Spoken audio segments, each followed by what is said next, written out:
Dollar کی قیمتوں کو حکومت کنٹرول نہیں کرے گی. یہ بھی ایک شک ہے جو آئی ایم ایف کے ساتھ طے ہو رہی ہے. خسارے میں چلنے والے اداروں کی نجکاری کا پلان بھی آئی ایم ایف کو دینا پڑے گا, اور توانائی سمیت مختلف شعبوں میں سبسڈی ختم ہو جائے گی. اب ظاہر ہے کہ ان تمام اقدامات کا جو بوجھ ہے وہ عوام کی جیب پر پڑے گا. آئی ایم ایف کے آنے کے بعد معاشی صورتحال پر مثبت یا منفی طور پر کیا تبدیلیاں رونما ہوں گی, اب ہم اس پر گفتگو کریں گے, اور ہمارے ساتھ ڈاکٹر شاہد حسن صدیقی صاحب موجود ہیں. ڈاکٹر صاحب سب سے پہلے تو ڈاکٹر صاحب یہ کہیے کہ یہ ایک ریئلسٹک فگر ہوگا 5300 ارب روپے کا ٹیکس کلیکشن کا, کیونکہ جو پہلا ہدف مقرر کیا گیا تھا پچھلے سال اسی کا شارٹ فال ہے 3.5 ارب روپے, وہ کلیکٹ نہیں کیا جا سکا. اب یا تو وہ حکومت کی نااہلی ہے کلیکٹ نہیں کیا جا سکا, یا وہ ہدف جو تھا وہ پریکٹیکل نہیں تھا جس کو اچیو کیا جاتا. آپ کس طرح سے دیکھتے ہیں اس کو؟ دیکھیے, ابھی عالمی بینک کی رپورٹ آئی ہے اور وہ یہ کہتے ہیں کہ پاکستان میں ٹیکسوں کی جو استعداد ہے وہ 8500 ارب روپیہ سالانہ ہے. آئی ایم ایف نے یہ بتایا تھا کہ یہ 8000 ارب سے زیادہ ہے, اور میں نے جو فگر دی تھی وہ تھی 9000 ارب روپیہ. عمران خان صاحب نے یہ کہا تھا کہ میں 8000 ارب روپیہ اکٹھا کر کے دکھاؤں گا, تو 8000 کا تو وہ خود کمٹمنٹ کر چکے ہیں, اور میں اب بھی کہہ رہا ہوں کہ یہ 8000 سے زیادہ ہے. لیکن سوال ایک دو اور بھی ہیں جو اصل ہیں. وہ یہ ہے کہ آپ کو یاد ہوگا کہ اپریل 2018 میں جو ٹیکس ایمنسٹی آئی تھی, تو اس کے بعد جو ایف بی آر کے چیئرمین نے یہ کہا تھا کہ جو لوگ اس ٹیکس ایمنسٹی سے فائدہ نہیں اٹھائیں گے, اس سے کے بعد جب یہ ختم ہو جائے گی تو ہم ان سے اپنے قوانین کے تحت ایف بی آر کے اختیارات کے تحت 70% تک ٹیکس لیں گے, جو اس کے لیے حکومت کی اجازت کی ضرورت نہیں ہے. اور یہ میں نے حساب لگا کے بتایا کہ اگر جن لوگوں نے فائدہ نہیں اٹھایا اور وہ ڈیفالٹ کیا اور وہ چوری کا پیسے سے پراپرٹیز ہیں, اس سے میں گارنٹی کر سکتا ہوں کہ 6 مہینے میں 1200 ارب روپیہ اضافی حکومت پاکستان کو مل جائے گا.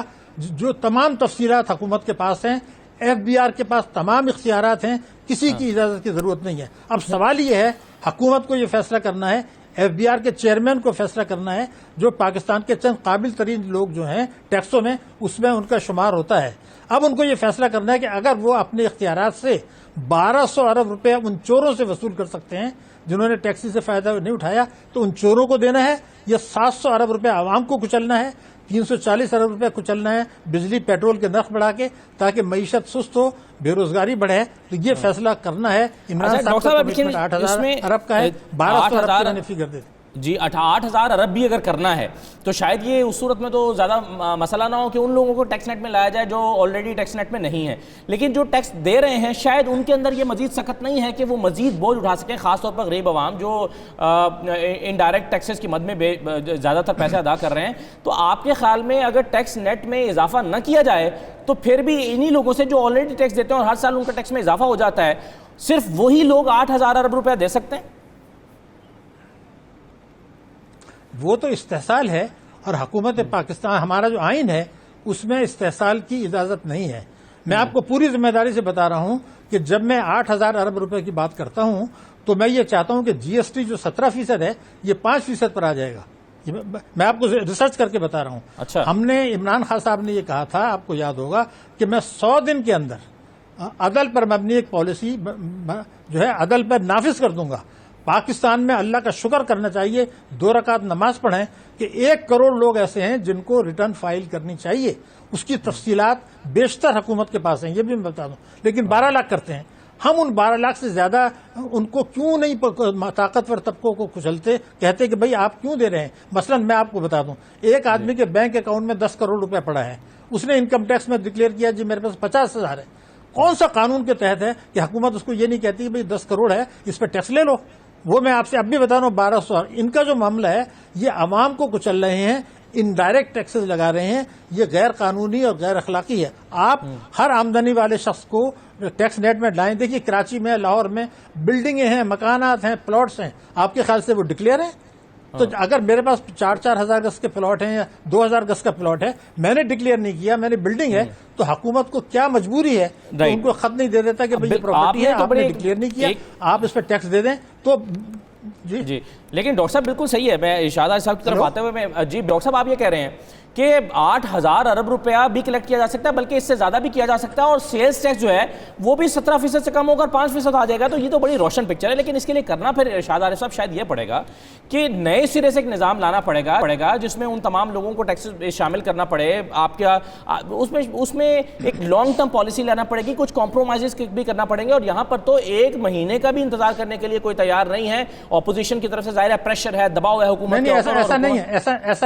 ایسا نہیں ہے. میں آپ کو بتا دوں, میں نے صدر مملکت کو دیا تھا, انہوں نے بھی اپریشیٹ کیا تھا. میں نے ان سے یہ کہا تھا کہ بھائی آپ کے پاس بینک اکاؤنٹس کی ڈیٹیلز ہیں کہ جن کے 1 لاکھ سے یا 5 لاکھ سے زیادہ ہیں, آپ کے پاس پراپرٹی کی ڈیٹیلز نہیں ہیں, آپ کے پاس گاڑیوں کی ڈیٹیلز نہیں ہیں, آپ کے پاس نیشنل سیونگز کی ڈیٹیل نہیں ہے. آپ ان کو نوٹسز ایشو کر دیں کہ میاں آپ کے ریٹرن میں یہ نہیں ہے, یہ دولت آپ کے پاس ہے, یہ ٹیکس چوری کی ہے, رشوت کی ہے, بھتے کی ہے, آپ 15 دن کے اندر جواب دیں ورنہ ہم کاٹ لیں گے آپ کو. بھائی میرا کہنا یہ, میرے پاس مکان ہے کہ 1 کروڑ روپے ہے, میں نے ڈکلیئر نہیں کیا, اس کو کون سی قانونی, میں اب بھی گارنٹی کرتا ہوں 6 مہینے میں 1,200 ارب روپیہ حکومت پاکستان کو مل جائے گا, اگر یہ طاقتور طبقوں کو جو ہے وہ دباؤ میں نہ آئے. تمام تفصیلات ریکارڈ پر ہیں. اور ٹھیک ہے, یہ آپ نے بڑی زبردست بات کی. دیکھیے جملہ سنیں آپ, ایک آدمی کے پاس 1 کروڑ روپے نیشنل سیونگ میں ہے. جی, نیشنل سیونگ میں میرے پاس 1 کروڑ روپے پڑا ہے, حکومت کو نہیں پتا, میں نے ڈکلیئر 25,000 کیا ہے. کیا تکلیف ہے, اس پیسے کو فریز کر دیں, اس سے ٹیکس لے لیں. تو یہ جب 8,000 ارب کا وعدہ پرائم منسٹر نے کیا, وہ یہی چیزیں تھیں. میں نے ایک جملہ آپ نے بڑا زبردست کہا شاہزادہ صاحب, مل جائے گا. ڈاکٹر صاحب ایک جملہ آپ نے بڑا زبردست کہا, انہوں نے کہا کہ اگر آپ طاقتور طبقے کے دباؤ میں نہیں آئے تو آپ یہ کر سکتے ہیں. تو اس کا مطلب یہ ہے پھر وہ کمپرومائزڈ جو پالیسی ہمارے یہاں ہمیشہ سے رہی ہے کہ طاقتور طبقہ جو شاید پارلیمنٹ میں بھی بیٹھا ہوا ہے, اس کے مفادات کے مطابق پالیسیز بنانا پڑتی ہیں. اس کے خلاف آپ بنائیں گے تو وہ آپ کو پے کرنا پڑے گا, الیکشن میں آپ کو نقصان ہوگا اس کا. دیکھیے بات یہ ہے, یہ ایک پہلو ہے. دوسرا پہلو جو کیا ہے وہ یہ ہے, دوسرا پہلو یہ ہے کہ آپ کے جو ادارے ٹیکس وصول کرنے والے ہیں وہ کر ہی نہیں رہے. یہ جو ہوٹلز آپ سے ٹیکس لیتے ہیں, یہ جو باقی بڑے بڑے سٹور سے آپ کا کیا خیال ہے یہ جمع کراتے ہیں, یہ ملی بھگت ہوتی ہے. آپ سے ٹیکس لیا جاتا ہے, آگے جمع نہیں کرایا جاتا. ایک پہلو یہ ہے. دوسرا ہے خود یہ محکمے جو ہیں, FBR ہے یا دوسرے محکمے ہیں, یہ ترغیب دیتے ہیں آپ کو ٹیکس چوری کی اور ٹیکس چھپانے کی. آپ ان پر قابو پائیں. کافی سارا ٹیکس تو یہاں سے نکلا جائے گا. 40% اضافہ تو صرف اس صورت میں ہو سکتا ہے کہ آپ صحیح ٹیکس وصول کریں جو لوگوں کے جیب سے جا چکا ہے, سیل ٹیکس کی شکل میں یا کسی اور صورت میں.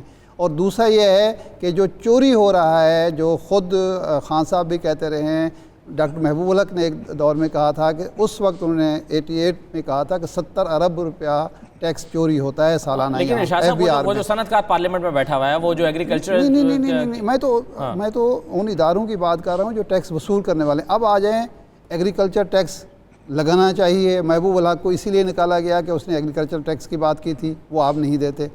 پروفیشنل ٹیکس آپ دینے کے لیے تیار نہیں ہیں.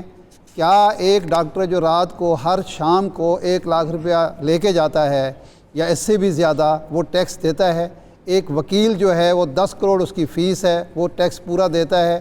ایک انجینئر جو کما رہا ہے اچھا خاصا پیسہ, وہ ٹیکس دیتا ہے. یہ پراپرٹی کا ڈاکٹر صاحب نے بتا دیا کہ کروڑوں روپے کی میرے پاس پراپرٹی ہے, میرے بچے جو ہے ایچسن کالج میں پڑھ رہے ہیں, اور اس کے بعد ٹیکس میں 1% بھی دینے, 1 روپیہ بھی دینے کے لیے تیار نہیں ہوں. تو اصل میں حکومت کی ول چاہیے. ٹیکس 8,000 ارب وصول ہو سکتا ہے, لیکن 2 راستے, ایک طاقت اور ول آپ کے پاس چاہیے, دوسرا یہ جو چوری کے راستے ہیں یہ آپ نے بند کرنے ہیں.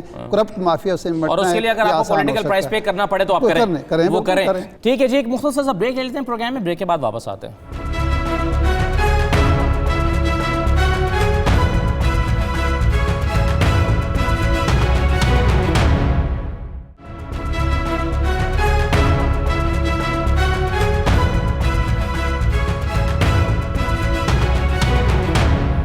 پروگرام میں آپ کو دوبارہ خوش آمدید کہتے ہیں. ایک اور بتائیے گا ڈاکٹر صاحب, وہ یہ ہے کہ یہ جو ڈالر کا پر ہم پہلے بھی بحث سن رہے تھے, اب روپیہ ڈی ویلیو ہوا, 142 پر ڈالر گیا, مہنگائی کا ایک طوفان آیا, اس پر حکومت خود بھی پریشان ہوئی, پھر اس کو روک بھی دیا گیا. پھر کچھ لوگ کہتے ہیں گورنر اسٹیٹ بینک کو ہٹانے کی ایک وجہ شاید یہ بھی ہے. تو اب اگر IMF کے ساتھ یہ اگریمنٹ ہو جائے گا کہ ہم ڈالر کو آرٹیفیشلی کنٹرول نہیں کریں گے, اکانومی پر اس کو چلنے دیں گے, تو یہ بہتر آپشن ہوگا, صحیح راستہ ہوگا حکومت کے لیے؟ دیکھیے یہ پاکستان کو تباہ کرنے کا راستہ ہے. میں آپ کو بتا دوں ہمارے پاس اسٹیٹ بینک کی رپورٹیں موجود ہیں کہ پاکستان میں سٹا ہوتا ہے. چند لوگ اکٹھے کر کے بینکوں کے ساتھ مل کے سٹا کر کے قیمت جو ہے وہ ڈالر کی بڑھا دیتے ہیں. بڑھاتے ہیں اور گراتے ہیں. اسٹیٹ بینک پہلا سوال تو یہ ہے کہ ابھی اسٹیٹ بینک جو آئی ایم ایف ایکسپوز ہوا ہے کہ اس کی نیت خراب ہے, پاکستان کو خراب کرنا چاہتا ہے. نیو گریٹ گیم جو ٹرمپ کا ہے اس کے تحت وہ پاکستان کی معیشت کو تباہ کر رہے ہیں. میں ابھی آپ کو ثبوت پیش کرتا ہوں. وہ ثبوت یہ ہے کہ آئی ایم ایف نے ہم سے مطالبہ کیا, بہت سخت مطالبہ کیا کہ آپ اسٹیٹ بینک کو زیادہ خود مختاری دیں. آپ کو بھی پتا ہے, مجھے بھی پتا ہے. آئین کے تحت نہ صدر نہ وزیر اعظم نہ کوئی گورنر اسٹیٹ بینک سے استعفیٰ نہیں لے سکتا. تو جب انہوں نے استعفیٰ لے لیا تو انہوں نے تو انٹرفیئر کر دیا. اب تو وہ سیکشن آفیسر بن گیا وہاں پہ آپ کا. تو آئی ایم ایف نے یہ اعتراض کیوں نہیں کیا کہ ہم تو آپ سے کہہ رہے ہیں آپ اسٹیٹ بینک کو خود مختاری دیں. آپ نے اس سے وہ استعفیٰ مانگا جس کی قانون میں اجازت نہیں ہے. گورنر اسٹیٹ بینک کو قانون کا پاس کر کے یہ کہنا چاہیے تھا کہ آپ مجھ سے جو استعفیٰ مانگ رہے ہیں کون سے قانون کے تحت مانگ رہے ہیں. اگر اتنا بڑی سازش پاکستان کے خلاف ہونی جا رہی ہے شاہد عارف صاحب, تو یہ عمران خان صاحب کو پتہ نہیں ہے, ہمارے قومی اداروں کو پتہ نہیں ہے کہ یہ کیا ہو رہا ہے, اور پھر بھی وہ آئی ایم ایف کے پاس جا رہے ہیں. نہیں دیکھیں میں اس سے اتفاق نہیں کرتا. ڈاکٹر صاحب محترم ہیں اور ڈاکٹر صاحب کی اپنا ایک فیلڈ ہے, وہ رائے دے سکتے ہیں. دیکھیے ایک طرف تو آئی ایم ایف کہہ رہا ہے کہ آپ ڈالر کو فری فلوٹ کریں, دوسری طرف وہ کہہ رہا ہے کہ جناب یہ جو اسٹیٹ بینک ہے اس کو خود, میں سمجھتا ہوں یہ اسٹیٹ بینک کی خود مختاری پر جو اصرار ہے وہ دراصل وہ سازش ہے کہ اسٹیٹ بینک کو اتنا بااختیار کر دیں کہ وہ باہر تو دیکھے اندر کسی کی نہ مانے. یہ اختیار آپ دیں گے اور ڈالر کو آپ فری فلوٹ کریں گے تو پھر تباہی آئے گی. میرا خیال ہے اتنا کنٹرول کسی ریاست کی ساورنٹی کے لیے ضروری ہے کہ وہ ادارہ جو ہے, دیکھیں نا یہ عالمی سازش ہے, آئی ایم ایف کے ذریعے سے پاکستان کو یرغمال بنایا جا رہا ہے. میں اختلاف کر رہا ہوں نا کہ سازش یہ ہوگی کہ گورنر اسٹیٹ بینک جو ہے وہ کچھ بھی نہ کرے, وہ ڈالر کو فری فلوٹ کر دے اور حکومت کچھ بھی نہ کر سکے. تو آپ یہ کریں گے, آپ حکومت بھی تو یہ کر رہی ہے نا, نہیں کر رہی نا. اگر آپ آئی ایم ایف کی یہ شرط مان لیتے ہیں کہ فری فلوٹ کریں گے, نہیں مان رہی نا, اسی لیے تو یہ ڈیلے ہو رہا ہے. یہ تو 1 مہینہ 2 مہینے پہلے بھی معاہدہ ہو سکتا تھا. 2 چیزوں پہ گورنمنٹ نہیں مان رہی. وہ 1000 جو تھا نا ٹیکسوں کے جو تھا وہ 1000 ارب مانگ رہے تھے, یہ آپ 500 پہ آ گئے ہیں. تو دوسرا یہ ہے کہ وہ کہتے ہیں جی فری فلوٹ کریں, فری فلوٹ پہ نہیں حکومت مان رہی. تو سازش یہ ہے کہ آپ آئی ایم ایف کی وہ شرائط مانیں جیسے یہاں کساد بازاری پیدا ہو, یہاں مہنگائی پیدا ہو اور یہاں عوام کے لیے جینا محال ہو جائے. ٹھیک ہے, اب ڈاکٹر سلمان شاہ صاحب بھی ہمارے ساتھ موجود ہیں, ان کے سامنے بھی ایک دو سوال رکھتا ہوں. ڈاکٹر صاحب ایک تو ابھی ڈاکٹر شاہد حسن صدیقی صاحب یہ کہہ رہے ہیں کہ ایک عالمی سازش کے تحت پاکستان کے خلاف جو ہے وہ شکنجہ کسا جا رہا ہے آئی ایم ایف کے ذریعے سے, اور آئی ایم ایف اس سازش کا حصہ ہے. آپ کیا اس سے اتفاق کرتے ہیں؟ اپنا ویو پوائنٹ ہے, اور پاکستان نے 21 دفعہ آئی ایم ایف سے قرضے لیے ہیں اور یہ کوئی نئی بات نہیں ہے. بٹ وہ جب ہمارے سامنے ایگریمنٹ آ جائے گا تو ہمیں پتہ لگ جائے گا کہ کیا وہ ایگریمنٹ ایسا ہے جو پاکستان کی اکانومی کو سٹیبلائز کر سکے گا, اور دوسری بات یہ ہے کہ کیا وہ ایسا ایگریمنٹ ہے جس میں پاکستان کی اکانومی میں ریفارمز ہو سکیں گی, اور کیا وہ ایسا ایگریمنٹ ہے کہ پاکستان کی اکانومی میں جو اکنامک گروتھ کا ایلیمنٹ ہے, انویسٹمنٹ کا ایلیمنٹ ہے, اس میں فروغ مل سکے گا یا نہیں مل سکے گا. تو جب وہ پروگرام ہمارے سامنے آئے گا تو ہم پھر اس کا تجزیہ کر سکتے ہیں. آئی ایم ایف ایک عالمی ادارہ ہے, گلوبل فائنینشیل سسٹم کا وہ سینٹر ہے. ظاہر ہے کہ وہ اس وقت جو پوری دنیا کی اکانومی ہے وہ ویسٹرن اکانومیز کے ارد گرد گھومتی ہے, اور اس میں اب چین کا بھی ایک دخل انکریزنگلی آتا جا رہا ہے, اور یہ ادارے جو ہیں وہ اس کے مطابق چل رہے ہیں. اب چین بھی تو آئی ایم ایف کا ممبر ہے, اگر امریکہ ممبر ہے تو چین بھی آئی ایم ایف کا بھی ممبر ہے, روس بھی آئی ایم ایف کا ممبر ہے. تو پریشانی کی بات نہیں ہے. پریشانی کی بات یہ ہے کہ آپ کو اپنے مفاد آپ نے خود کرنے ہیں دفاع, اور آپ نے پروگرام ایسا بنانا ہے جو آپ کی ضروریات کے مطابق ہو, اور جو آپ کی اکانومی کا اس وقت حشر ہے وہ بھی ساروں کے سامنے ہے. بالکل صحیح ہے, اور اسی پر گفتگو بھی کر رہے ہیں. آپ کے پاس قرضے اکٹھے ہوئے ہیں بیرون ملک کے, ہر سال آپ نے 10 سے 15 ارب ڈالر وہ قرضے واپس بھی قرضوں میں ادا کرنا. اس کے ساتھ ساتھ آپ کا تجارتی خسارہ جو ہے وہ اتنا زیادہ ہے کہ آپ کی ریمیٹنسز بھی اس کو پورا نہیں کر سکتی, اور آپ کو پچھلے سال تو 18 ارب ڈالر کا کرنٹ اکاؤنٹ ڈیفیسٹ تھا. اب چلیں کچھ کام ہو کے 15 ارب. Right sir. ایک سوال اگر میں ڈاکٹر صاحب یہ فرمائیں کہ کیا ری شیڈولنگ کا بھی ہم راستہ اختیار کر سکتے تھے؟ ہمارے پاس یہ آپشن تھی جو نہیں کیا ہم نے. دیکھیں اس میں ڈفرینٹ آپشنز ہوتی ہیں. ایک لنڈن کلب ہے, پیرس کلب ہے. پیرس کلب جو ہے وہ تو زیادہ تر بائی لیٹرل لونز پہ ہے اور وہ ہم پہلے کر چکے ہیں. اس میں وہ میرا خیال 2026 تک ہو چکا ہوا ہے ری شیڈیول. اور نئے جو آئے ہیں پیرس کلب میں وہ ان کا اتنا اماؤنٹ نہیں ہوگا کہ اس کو آپ چھیڑیں. ٹھیک ہے. دوسرا جو ہے وہ آخر میں صرف میں وقت بالکل میرے پاس ختم ہو گیا تقریباً ڈاکٹر صاحب, ڈاکٹر سلمان شاہ صاحب. اور وہ رائٹ, میں ایک تو چونکہ دونوں مہمانوں نے ڈفر کیا ہے, میں ضروری سمجھتا ہوں کہ ڈاکٹر صاحب اگر اپنا اس پر کوئی پوائنٹ دینا چاہیں, ڈاکٹر شاہد حسن صدیقی صاحب تو ضرور دے دیں کلوزنگ سے پہلے. ڈاکٹر صاحب آپ کچھ کہنا چاہیں گے کیونکہ دونوں مہمان آپ سے اتفاق نہیں کر رہے کہ آئی ایم ایف کسی سازش کے تحت پاکستان کے خلاف کام کر رہا ہے.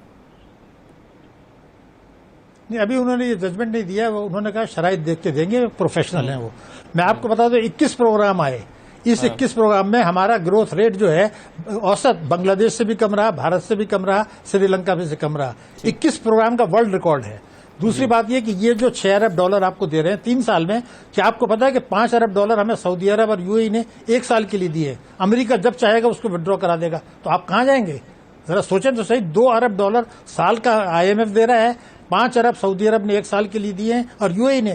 امریکہ جس دن آپ کو جھٹکا مارنا چاہے گا ان دونوں کو کہے گا پیسہ نکال لو. بہت شکریہ ڈاکٹر شاہد حسن صدیقی صاحب, سلمان صاحب اور شاداب صاحب, آپ کا بہت شکریہ. حالات مشکل ہیں, ملک ایک انتہائی مشکل اور نازک دور سے گزر رہا ہے معاشی طور پر, اور سب سے اس میں کٹھن پہلو یہ ہے کہ عوام پر ٹیکسز کا بوجھ باہر صورت بڑھنے والا ہے, اور عوام کو وہ جو ٹیکس کلیکشن کا ہدف بڑھایا جا رہا ہے وہ ظاہر ہے عوام نے ادا کرنا ہے. اور اس میں بھی زیادہ پریشان کن بات یہ ہے کہ انہی لوگوں نے ادا کرنا ہے جو آلریڈی ٹیکس دے رہے ہیں, کیونکہ ایسے پالیسیز حکومت کی نظر نہیں آ رہی کہ جس میں ان لوگوں کو ٹیکس نیٹ میں لایا جائے جو ٹیکس نہیں دے رہے, تاکہ اپنے ٹیکس کلیکشن کے ہدف کو بڑھا کر 8000 ارب تک لے جا سکے جو عمران خان خواب دیکھتے ہیں. آج کا پروگرام تھا, اجازت دیجیے, اللہ حافظ.